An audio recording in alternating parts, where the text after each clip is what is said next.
Robert Fico e Alexander Vučić chegam à China para a grande parada militar de Xi Jinping. São os únicos líderes ocidentais presentes. Primeiro-ministro francês reúne-se com líderes partidários num último esforço para evitar queda do governo e nova crise política. A Bélgica vai reconhecer o Estado da Palestina. O governo belga também decidiu aplicar sanções contra Israel. Só para 1.400 o número de mortos no sismo do Afeganistão. Equipas de resgate estão a ter dificuldade em chegar às zonas afetadas. Nicolás Maduro diz que forças dos Estados Unidos estão prontas para invadir a Venezuela e ameaça declarar um período de luta armada.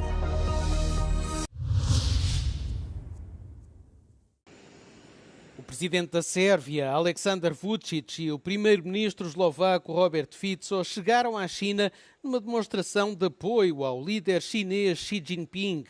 A China está a organizar um desfile militar com coreografia cuidada na Praça Tiananmen, em Pequim, para comemorar os 80 anos da derrota do Japão na Segunda Guerra Mundial. Vučić e Fico são os dois únicos líderes ocidentais a assistir à cerimónia, concebida para mostrar a força militar e o poder geopolítico da China. Je mi osobne ľúto a priznám sa, že tomu ani celkom nerozumiem, prečo z členských krajín Európskej únie bude v Pekingu zastúpená len Slovenská republika. Vytvára sa nový svetový poriadok, nové pravidlá multipolárneho sveta, nová rovnováha síl, čo je pre medzinárodnú stabilitu mimoriadne dôležité. Vučić fica em Pequim até quinta-feira. Durante a viagem encontra-se com o presidente russo Vladimir Putin, que também participa com o objetivo de melhorar as relações com a China. O líder norte-coreano Kim Jong-un também está presente.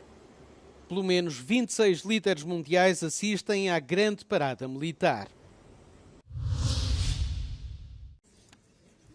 French Prime Minister François Bayrou is fighting for his political survival, but after a marathon day of consultations here in Paris, his chances are looking increasingly slim. The Prime Minister met with party leaders across the political spectrum, the goal to shore up as much support as possible before Monday's crucial confidence vote in Parliament. But the meetings are doing little to change the big picture. Most opposition groups have already said that they will vote against his government in order to topple it. And even among his own allies, cracks are starting to show, with multiple Conservative MPs that are demanding drastic changes to the Prime Minister's highly unpopular 2026 budget plan. The strongest words this Tuesday came, however, from the far-right National Rally leader Jordan Bardella, who declared that the miracle did not happen and that this meeting won't change the National Rally's position. He also demanded for snap elections to be held as soon as possible. The consultations will continue throughout this week, but it's an uphill battle for François Bayrou. Unless there's a dramatic turnaround, the Prime Minister looks like he is set to lose the vote on Monday. A defeat that would topple his government, but also plunge France into yet another phase of political uncertainty. Também a Bélgica vai reconhecer o Estado palestiniano.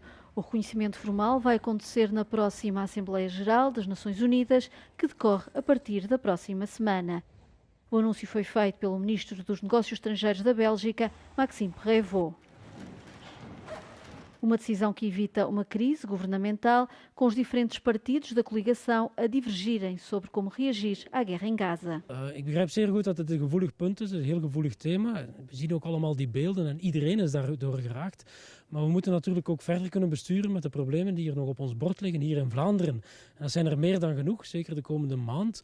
En dan is het belangrijk dat we dit kunnen achter ons laten, dat we nu weten hoe we willen reageren, welk signaal we willen geven en onder welke vorm.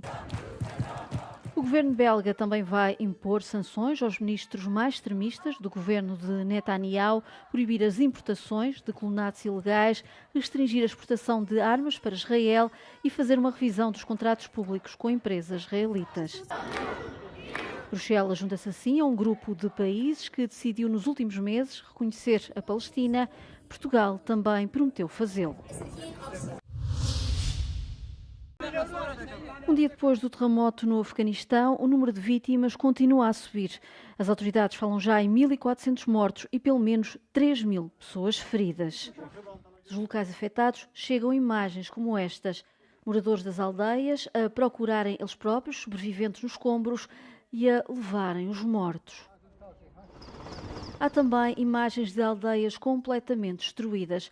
O tremor de terra teve uma magnitude de 6 na escala de Richter e afetou as províncias de Kunar e Nangarhar, perto do Afeganistão.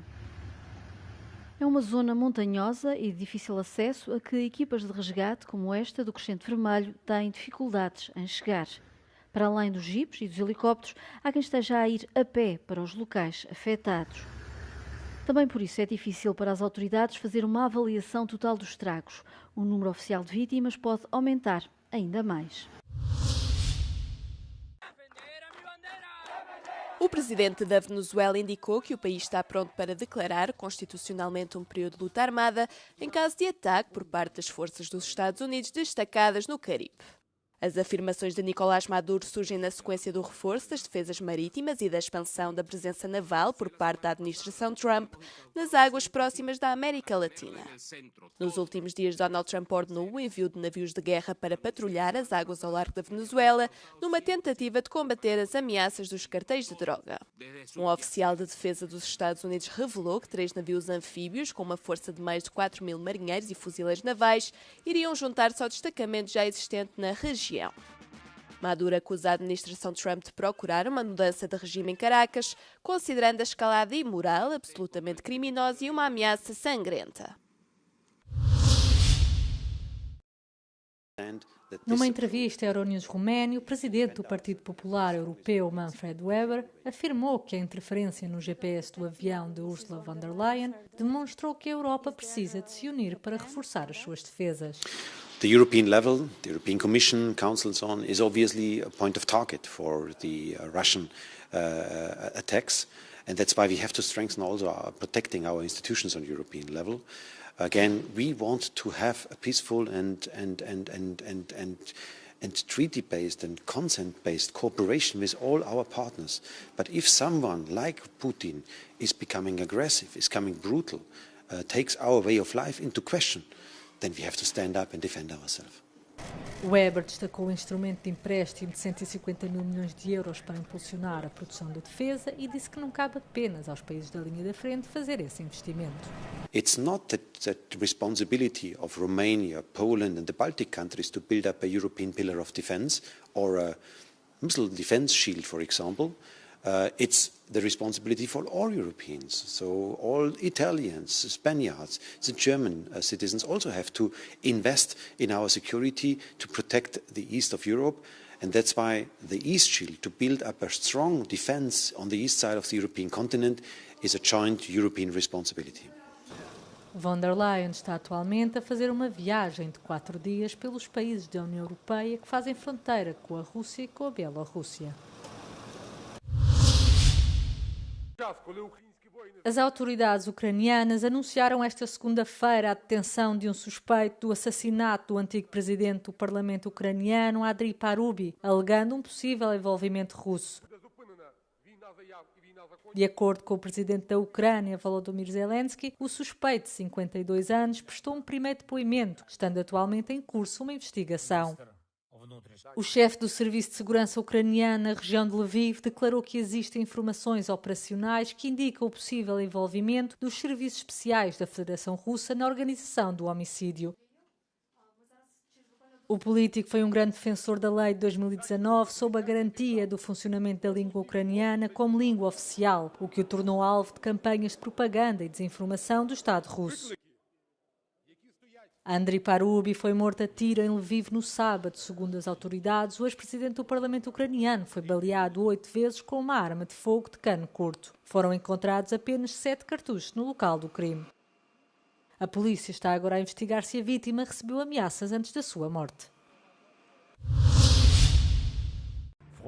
Friedrich Merz acredita que a guerra na Ucrânia ainda pode durar muito tempo e que está preparado para tal cenário. Para o chanceler alemão, terminar o conflito rapidamente à custa da Ucrânia não é uma opção. Numa entrevista à emissora pública alemã ZDF, Merz disse que não perdeu a esperança num cessar-fogo, mas diz que não tem ilusões quanto ao desejo de Moscovo de terminar já com o conflito. Also ich stelle mich innerlich darauf ein, dass dieser Krieg noch lange dauern kann. Wir versuchen ihn so schnell wie möglich zu beenden, aber ganz sicher nicht um den Preis der Kapitulation der Ukraine. Denn man kann den Krieg morgen am Tag beenden, indem die Ukraine kapituliert, aufgibt und das Land seine Eigenständigkeit verliert. Nur dann ist übermorgen das nächste Land dran und dann sind übermorgen wir dran. Das ist keine Option. A Alemanha é um dos principais aliados da Ucrânia, tendo oferecido apoio militar no valor de cerca de 40 mil milhões de euros ao país desde o início da invasão russa. Nos últimos meses, Berlim, juntamente com outras nações ocidentais, tem apoiado o novo impulso diplomático para pôr fim ao conflito, mas os aliados acusam a Rússia de evitar negociações sérias.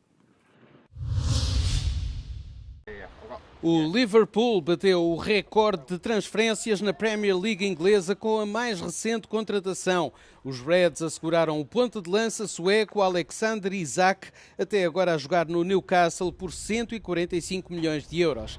É a quinta grande contratação nesta movimentada janela de transferências que viu o clube desembolsar cerca de 480 milhões de euros, excluindo acréscimos, um recorde do clube. O top 3 das maiores transferências mundiais deste ano está dominado pelo Liverpool, com as contratações de Isak, Florian Wirtz e Hugo Ekitike.